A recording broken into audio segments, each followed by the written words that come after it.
Hello' guys, নমস্কাৰ সকলোকে। নমস্কাৰ সকলোকে নমস্কাৰ জনাইছোঁ। মই হৈছোঁ পংকজ ৰয়। আচ্ছা, চাব ইন্সপেক্টৰ পদত মই নিযুক্তি পাইছোঁ। নিযুক্তি পাইছে। কোন ডিষ্ট্ৰিক্টৰ আছিলে আপুনি? কৰিমগঞ্জ ডিষ্ট্ৰিক্টৰ হয়। মই 2025ত চাব ইন্সপেক্টৰ পদত নিযুক্তি পাইছোঁ। এতিয়া মই ট্ৰেইনিং পিৰিয়ডত চলি আছে আমাৰ। তো আজি আমাৰ ছাৰে আলাপ কৰিব কেনেকুৱা প্ৰিপাৰেশ্যন কৰিব আৰু কিবা এটা এক্সামৰ কাৰণে, যেনেদৰে আমাৰ আসাম পুলিচৰ আছে, Assam police constable, Assam police sub inspector পদ, তাৰপিছত আৰু বহু বিভাগত আছে। আমাৰ অসমৰ যিমানখিনি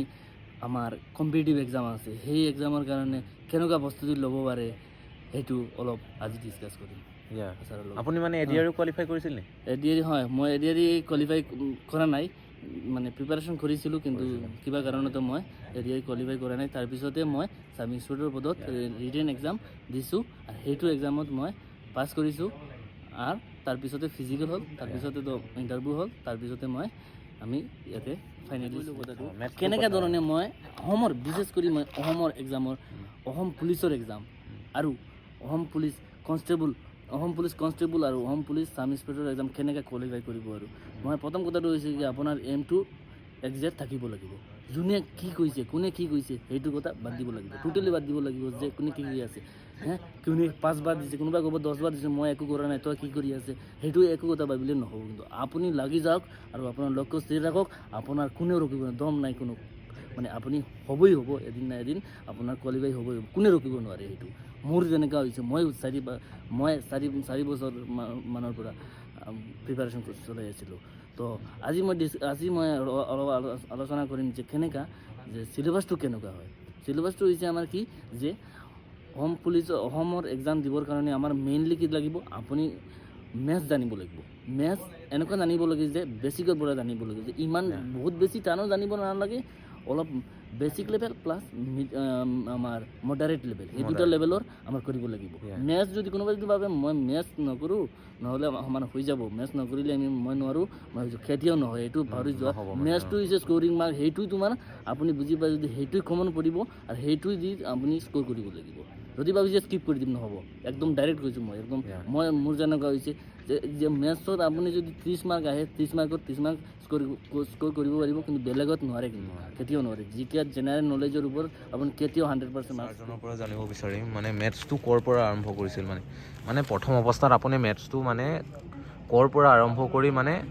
এটা ষ্টেণ্ডাৰ্ড লেভেললৈকে প্ৰেক্টিচ কৰি যে SI এক্সামটো ক্ৰেক কৰিবলৈ সক্ষম হৈছিল, মানে কিবা কিতাপ আছিল নেকি আপোনাৰ? হয়, কিতাপো আছিল, যে এটা নিৰ্দিষ্ট কিতাপ, মই যে মেথছ কৰিছোঁ এটা নিৰ্দিষ্ট কিতাপ লৈ পঢ়িছোঁ, সেনেকুৱা কিন্তু নহয়। মই বিভিন্ন চ'ৰ্চৰ পৰা আমি কালেক্ট কৰিছোঁ। যেনে আমাৰ ধৰা অসম চৰকাৰৰ কিতাপ আছে, আমাৰ ক্লাছ মেথছ যদি শিকিব লাগে, ক্লাছ 5ৰ পৰা ক্লাছ 8লৈকে চেবাৰ যিমানখিনি কিতাপ আছে মেথছৰ, সেইখিনি যদি আপুনি কমপ্লিট কৰি লয় ভালকৈ A to Z, আপুনি মেক্সিমাম মাৰ্ক মেথছতে আৰু টেনশ্যন ল'ব নালাগে। আপুনি মানে মেথছৰ কাৰণে চেবাৰ বুক ক্লাছ 1ৰ পৰা 5লৈ ফ'ল' কৰিছে ন? লগতে সেইটো বুক ফ'ল' কৰিছোঁ। লগতে অসমৰ আমাৰ বিভিন্ন ধৰণৰ চেনেল আছে, যেনে আমাৰ আড্ডা 24/7, আড্ডা 24/7, তাৰপিছত ফ'ল' কৰিছিলোঁ, কিতাপ ফ'ল' কৰিছিলোঁ, আড্ডাৰ বুক ফ'ল' কৰিছিলোঁ, আড্ডাৰ SSC আড্ডা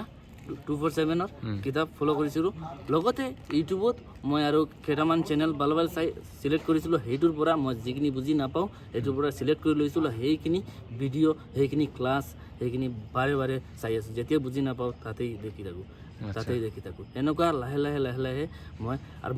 মেথছ এনেকুৱা এটা বস্তু যে কেৱল এদিনতে তুমি কমপ্লিট কৰিব নোৱাৰিব। ভাবে যদি মই আজি ল'ম আৰু 15 দিন পঢ়িম, 20 দিন পঢ়িম আৰু কমপ্লিট হৈ যাব, নহয়, এইটো নহয় কেতিয়াও। মেথছ এদিনে কেতিয়াও নোৱাৰে। আপুনি মেথছ শিকিবলৈ কাৰণে লাহে শিকিব লাগিব, এদিনতে নহয়। আৰু জিকেৰ কাৰণে ক'ৰ পৰা পঢ়িছিল, কিতাপখিনি কৈ দিব। জিকেৰ কাৰণে মই বিশেষ কৰি মই কম, অসমৰ এক্সামৰ কাৰণে ক্লাছ 5 to ক্লাছ 10লৈকে যিমান ছ'চিয়েল ষ্টাডিজ বুকছ আছে, ছ'চিয়েল ষ্টাডিজৰ যিমান বুকছ আছে A to Z কমপ্লিট কৰিব। ক্লাছ 5 to 10ৰ ছ'চিয়েল ষ্টাডিজৰ বুক, ছ'চিয়েল ষ্টাডিজৰ বুক যদি A to Z line by line পঢ়ি থাকে, আপোনাৰ জিকে 80% কমপ্লিট হৈ যাব কমপ্লিট হৈ যাব ন আৰু বাকী 20% অলপ বিভিন্ন চ'ৰ্চৰ পৰা আপুনি যেনেকৈ আমাৰ ষ্ট্ৰেটেজিকে আছে সেইবিলাক কেতিয়াও চেঞ্জ নহয় সেইকাৰণে এইবিলাক কিতাপ লৈ পঢ়িব পাৰিব যেমন আমাৰ ষ্ট্ৰেটেজিকেৰ 20টা টপিক আছে 25টা টপিক আছে সেই টপিকগুলো চিলেক্ট কৰিব কি এক্সামৰ মানে কোনটো এক্সামত কি কুৱেশ্যন আহিব পাৰে যেনে আমাৰ প্ৰিভিয়াছ কি কুৱেশ্যন আহিব পাৰে সেইটো আমাৰ শিকিব লাগিব ক'ৰ পৰা যে প্ৰিভিয়াছ ইয়াৰ কুৱেশ্যন পেপাৰ আছে সেইটোৰ পৰা শিকিব লাগিব যে previous year question paper analyse কৰিব লাগিব এনালাইজ কৰি পঢ়িব লাগে ন এনালাইজ কৰিব লাগিব যে আমাৰ কুৱেশ্যনবিলাক ক'ৰ পৰা আহে এটা কথা কওঁ যে মই কম্পিটিটিভ এক্সামৰ কাৰণে আপুনি যদি প্ৰিপাৰেশ্যন কৰি আছে প্ৰথমতে আপুনি চিলেবাছটো কি হয় সেইটো ভালকৈ জানিব লাগিব আপুনি যদি ভালকৈ চিলেবাছটো জানে তেনেহ'লে আপোনাৰ 50% প্ৰিপাৰেশ্যন কমপ্লিট ইয়াতেই কমপ্লিট বহুতে চিলেবাছই নাজানে যি টি পঢ়ি থাকে য'তে পায় তাতেই পঢ়ি থাকে জেনেৰেল নলেজ আণ্ডাৰষ্টেণ্ড বহুত আছে কিন্তু আপুনি কিমান শিকিব তাৰে সিলেক্টিভ কৰি পঢ়িব লাগে ন সিলেক্টিভ আমাৰ থাকিব লাগিব আপুনি মানে ৰিজনিঙৰ কাৰণে কপা উঠাইছে ৰিজনিঙৰ পৰা মই ইউটিউবত এছএছচি চাইছিলোঁ মানে চেণ্ট্ৰেল লেভেলৰ এক্সাম যোনখিনি কুৱেশ্যন ৰিজনিং এইখিনি প্ৰেক্টিছ কৰিছে মই এটা কথা কওঁ আৰু যদি আপুনি ৰিজনিং শিকিব লাগে মেথছ শিকিব লাগে তেনেহ'লে ভালকৈ আপুনি এছএছচি লেভেলৰবিলাক চাব লাগিব এছএছচি লেভেলৰ যোনে টিচাৰ আছে বহুত টিচাৰ ভাল টিচাৰ আছে সেই টিচাৰৰ পৰা আপুনি শিকিব লাগিব বেছিকৰ পৰা শিকাই দিব আপুনি মাজৰ পৰা যদি কেতিয়াবা ইউটিউব খোলে বহুত অসমত এনেকুৱা চেনেল আছে যে মাজৰ পৰা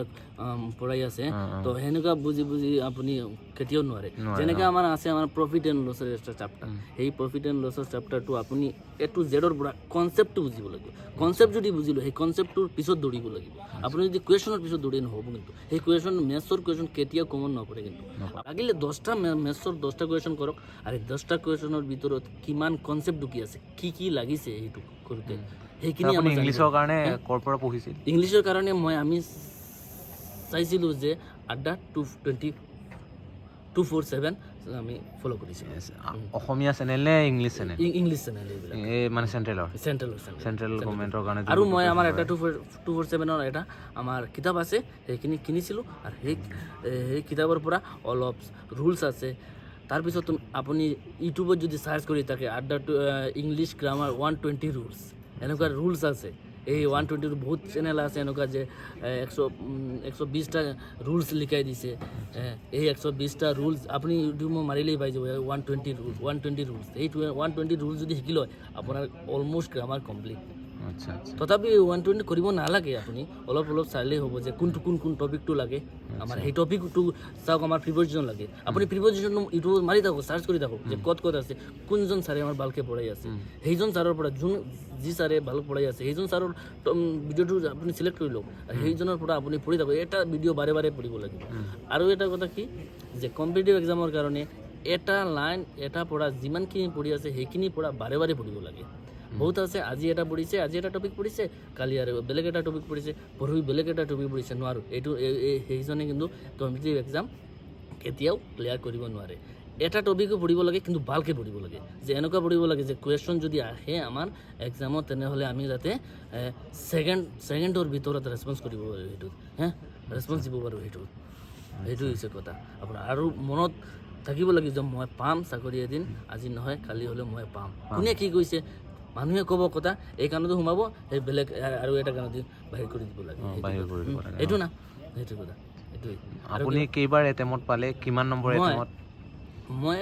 এটেম্প কৰিছিলোঁ 2022ত এবাৰ হৈছিল যেতিয়া 300 পোষ্ট আছিল আমাৰ SI 300 পোষ্ট আছিল তাতে এপ্লাই কৰিছিলোঁ তাতে ফাৰ্ষ্ট এটেম্প আছিল আমাৰ তাতে আমি কমপ্লিট কৰিব মানে ফাৰ্ষ্ট কৰিব পৰা নাই কোৱালিফাই কৰিব পৰা নাই অলপৰ কাৰণে তাৰপিছত আমাৰ অসমত আৰু 16 পোষ্ট ওলাইছিল ছাৰ্ভিচ স্পটৰ পোষ্টৰ কাৰণে তাতে আমি এপ্লাই কৰিছোঁ তাতেও হোৱা নাই লাষ্ট ফাইনেলি আমি কি ক'লোঁ 2023ত এটা এডভাৰটাইজমেণ্ট ওলাইছে য'ত 144 আছিল পোষ্ট তাতে এপ্লাই কৰিছোঁ তাতে সিলেকশ্যন হৈ গৈছে ন সিলেকশ্যন হৈ গৈছে বাকী কিমান ভাল লাগিছে মানে ট্ৰেইনিং কৰি কিমান ভাল লাগিছে আমাৰ এতিয়াতো ভালেই লাগি আছে ভালেই লাগিছে ট্ৰেইনিং ঠিকেই চলি আছে ন ঠিকেই চলি আছে বাকী আপোনাক ধন্যবাদ এইখিনি সময় দিয়াৰ কাৰণে ছাৰে মানে কাছাৰ ভেলীৰ হয় এইকাৰণে অলপ অসমীয়াটো অলপমান বেলেগ আৰু ন কাছাৰ ভেলীত অলপ বেলেগ ইয়াত এইকাৰণে ইয়াত মানে আমাৰ এই মধ্য অসম চাইডে অহাৰ কাৰণে অলপমান বেলেগ আৰু কাছাৰত চলে আৰু এনেকৈ কিন্তু আমাৰ ইয়াত অলপমান বেলেগ হৈ যায় আৰু হয় নাই হয় হয় বাকী থেংক ইউ আপোনাক ধন্যবাদ থেংক ইউ